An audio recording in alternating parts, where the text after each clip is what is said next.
শুভ সন্ধ্যা বন্ধুরা।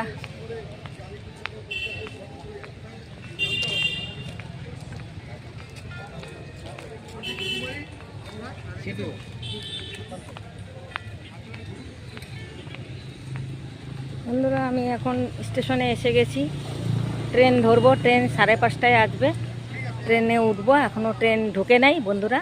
আমার ডাক্তার দেখা হয়ে গেছে, ওষুধ নেওয়া হয়ে গেছে। গ্যাসের প্রবলেম বলছে, হোটেলে ভাত খেয়েছি। সুন্দর তো।